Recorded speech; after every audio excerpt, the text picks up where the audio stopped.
In late September 2025, the Royal United Services Institute RUSI in the UK suddenly published an internal Russian document. They stated to have uncovered a contract more than 800 pages long. What did it say? It stated that Russia was preparing to sell a complete set of airborne operation systems to China. This included armored vehicles, artillery, parachuting systems, and full training services with instructor teams coming directly to China to teach them how to fight. The contract price, the Washington Post estimated a high price of $580 million, while the Associated Press gave a more conservative estimate of just over $200 million. Sounds like a regular military purchase, right? But here's where it gets suspicious. China's current airborne equipment, whether in firepower, protection, or digitalization, already surpasses Russia's.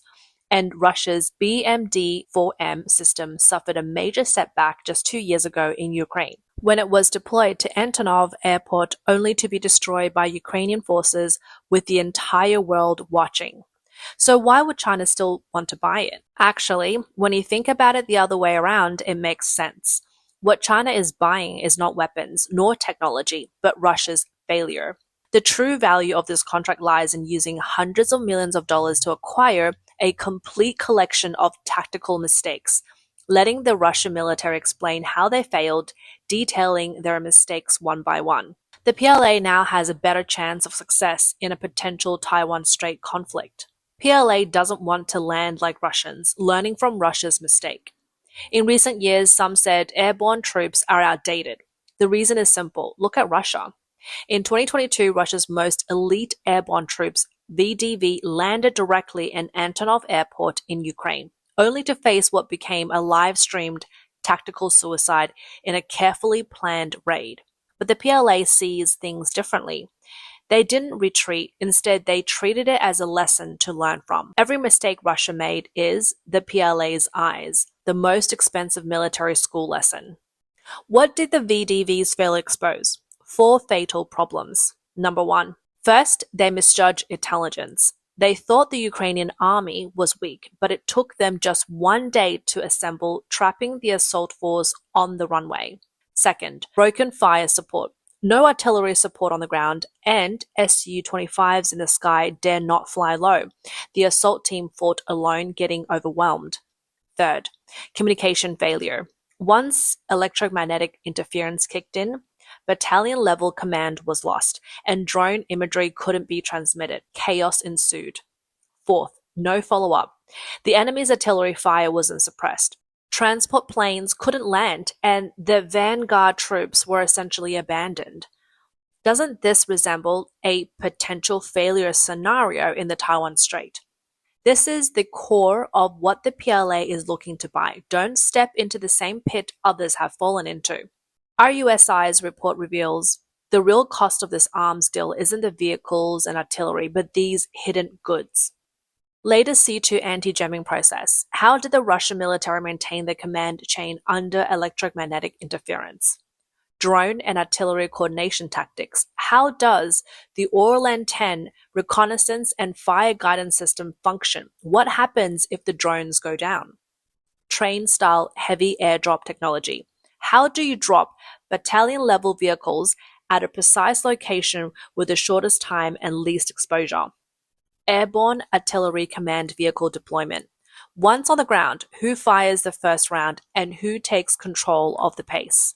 These tactics cannot be learned from theory. Only troops that truly experience failure can teach them. Now let's look at the most valuable item, the long-range parachute system, Del Naliat. The technical specifications are chilling. It can be deployed from nearly 10,000 meters in altitude. Each paratrooper carries 190 kilograms and glides with oxygen support. Precision targeting allows for gliding over dozens of kilometers. The most crucial feature, the transport planes can stay far from the target area, reducing the risk of being shot down. What does this mean? It means that if the PLA could use precise airborne insertion to target key locations such as enemy airports, radar stations, or command centers, silently opening critical gaps. The conclusion is simple. This is not a genuine learning venture. It's a business of learning from someone who's been there. China is not trying to replicate Russia's tactics. It's using Russia's failure to fill in the gaps in its own experience of not having fought a war. Confidence in hardware cannot mask anxiety in software. You cannot deny that China's equipment has really improved in recent years. Take the ZBD-03, for example. When this small tank entered service in 2005, it was barely considered a paratrooper-capable vehicle. But, truth be told, its biggest flaw was also quite fatal. It was too light. Weighing just over 8 tons, its protection was as thin as psychological comfort.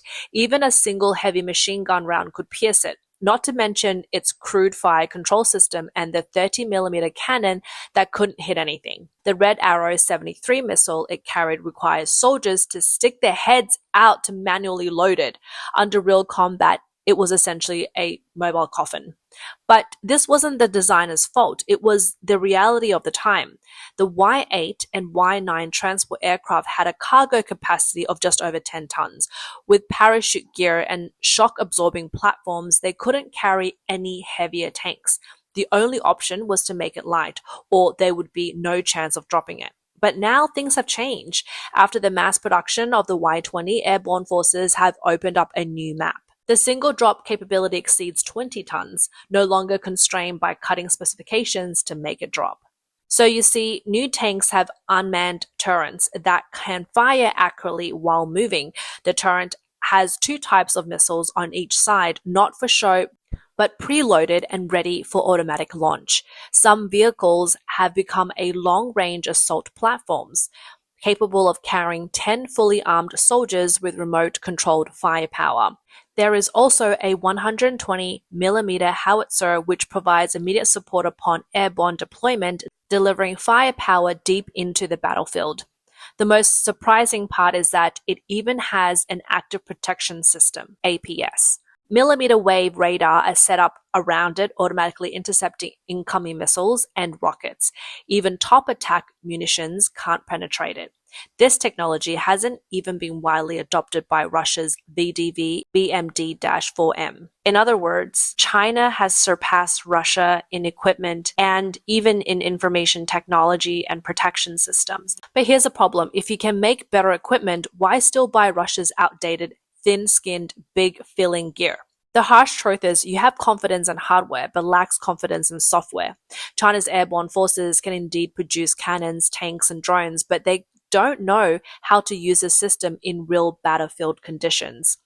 Do you have a manual? Yes, but this manual was written in a laboratory at a military parade or in red-blue exercises. It wasn't written in a real war. And in this Russian armed sales contract, what's really valuable isn't the tanks, it's the experience. That's the bloodshed at Hostomel Airport written into the manual. Don't forget, the last large-scale real combat the PLA Airborne Forces experienced was the 1979 Sino-Vietnamese War. Since then, it's been over 40 years. 0 wars. Not even a single company-level tactical assault has been truly exercised in combat. What are they using to guide today's operations? As for the opponents, the US military has long implemented all tactics and joint exercises with over 1,500 F-35s deployed globally, and drone cooperation and AI command are now standard. Ukraine is using its own lives every day to create a model of AI hybrid tactics. So, when you ask the Chinese military to send its new equipment into battle, what are they relying on? A specification sheet? An exercise script, a model soldier's commentary? This is their anxiety. You've made a better cannon than anyone else, but you don't know when to fire it, where to fire it, or where to withdraw afterwards. You can't fill this gap just with hardware upgrades. So here's the situation. You have the Y-20, the new turret, and the drone reconnaissance systems, but in the end, you still have to impact a bunch of old model tanks from Russia, even bring along the command systems, tactical processes, and drop plans as a complete package. Why? It's not that the technology is lacking, it's because the system can't be put together and no one wants to take responsibility. When it comes to something like Taiwan, if something goes wrong, it's not just a training accident, it's a major disaster. So the solution is to use a Russian system to set the stage. No matter how outdated, at least it's a complete system. No matter how weak, at least it's easy to command. Even if they can't win, at least they won't fall apart. The more painful reality beneath this is that these old systems aren't technical supplements, but rather political insurance. An old Russian style approach is more reliable than a pile of new weapons combined because it provides something you're missing. Who is responsible? How are they responsible? And who takes the blame if something goes wrong? Not a purchase, but a bet. The fourfold calculations of a failed arms deal. Once you understand the ideal of buying failure experience, you'll realize this arms deal is not merely a military consideration. It's a comprehensive strategic bet. One that wages on time, alliances, systems, and even the stability of the power structure. This isn't an arms trade. It's a comprehensive memorandum prepared by the military and political system for a potential future war. First calculation, political lifeline binding the shared destiny. The most direct and realistic aspect is the political calculation. Russia is on the brink. With the war in its third year, Russia's defense industry is nearly collapsing. Its finances are strained, and even the BMD-4M is close to being discontinued. At this point, China steps in, signing a relatively small order, enough to give Moscow a breather. In other words, this isn't about combat power, but about the feeling of having a strategic ally. It is a dignified rescue for Russia's defense industry and a signal to the West the China-Russia axis remains. Don't try to drive a wedge between us. This isn't about buying tanks, it's about securing an alliance. Second calculation, filling the technical gap, buying a set of combat manuals. The ZBD-03 has been in service for many years, but China has not fully mastered the extreme technology of manned vehicle integrated airborne drops. This is an extremely risky tactic, but one that allows for a rapid assault once successful. Paratroopers and their vehicles land together operating in sync. The Russians have been practicing this for decades, and they've actually made it work. In this arms deal, the airborne platform continuous release device, shock-absorbing chassis, ground guidance systems, and even the full set of battalion-level operational training content have all been imported. Put simply, what's truly valuable here isn't the vehicle, but the action breakdown diagrams and combo timing charts behind the vehicle. China's domestic equipment isn't lacking. What's missing is the posture for effective combat. Third calculation, Blue Army simulation using failure to train for victory. The PLA has a tradition. Before exercises, they set up an imagined enemy. The BMD-4M bought this time is most likely not for the battlefield, but to build a Russian-style Blue Army, a full replica of the VDV tactics, including tactics, fire control, communications, airborne operations, and coordination rhythms. They'll use their tactics as sparring partners and their failure as counterexamples. While rehearsing how to counter airborne surprise attacks, they'll also retrace the steps to avoid the tragedy at Hostomel. This is far superior to PPT exercises. To defeat the enemy, you must first understand the enemy. Fourth calculations, production capacity hedge, bridging the equipment gap. Although China's domestic airborne combat vehicles have debuted, mass production may still lag behind. With the Taiwan Strait situation tense and combat readiness duties heavy, there can be no equipment gaps. At this point, purchasing a batch of ready-made BMD-4M vehicles isn't because they're the best, but because they can be used immediately.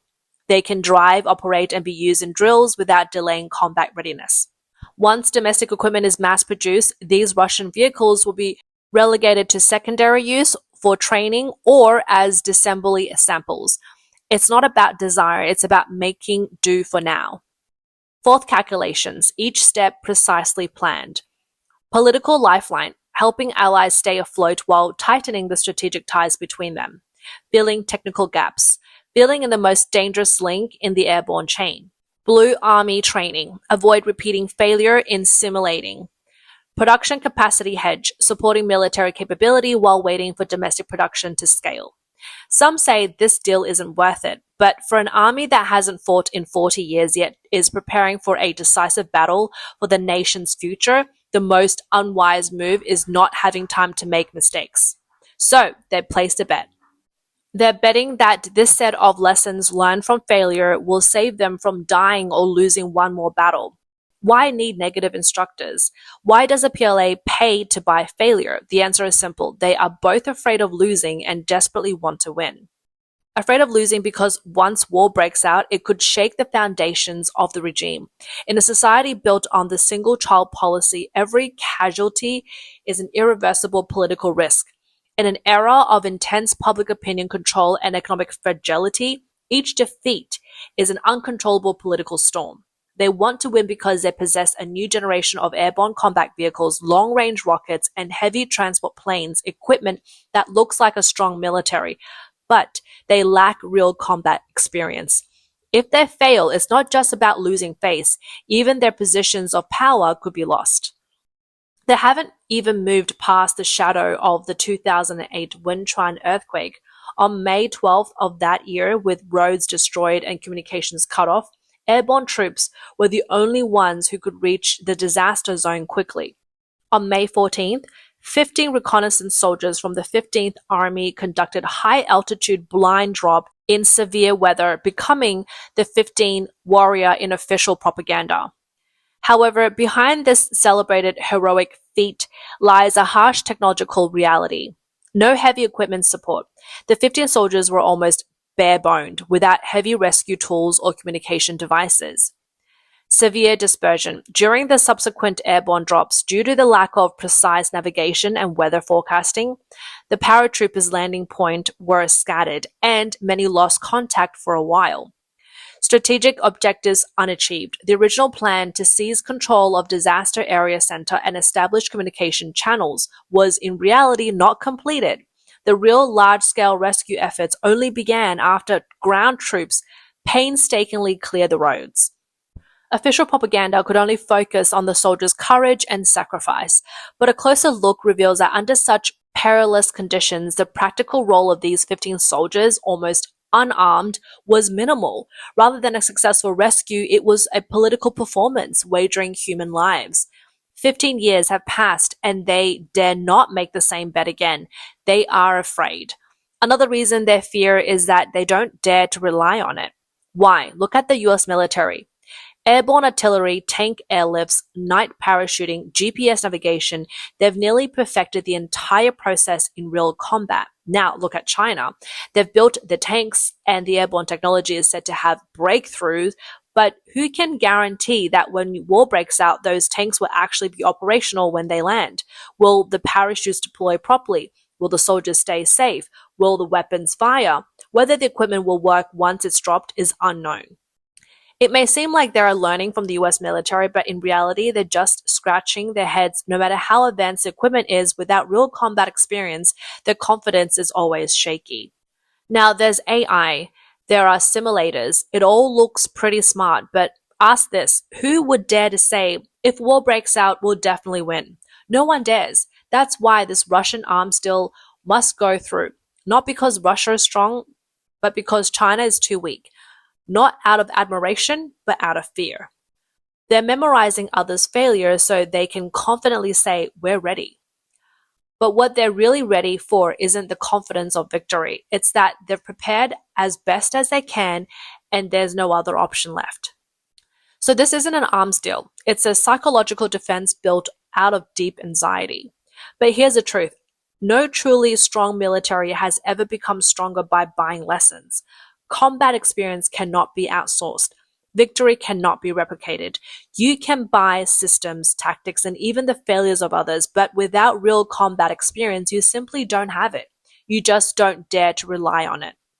What this arms deal really exposes isn't China-Russia military cooperation, but how fearful and helpless regime claiming to be a strong military is when it comes to not losing.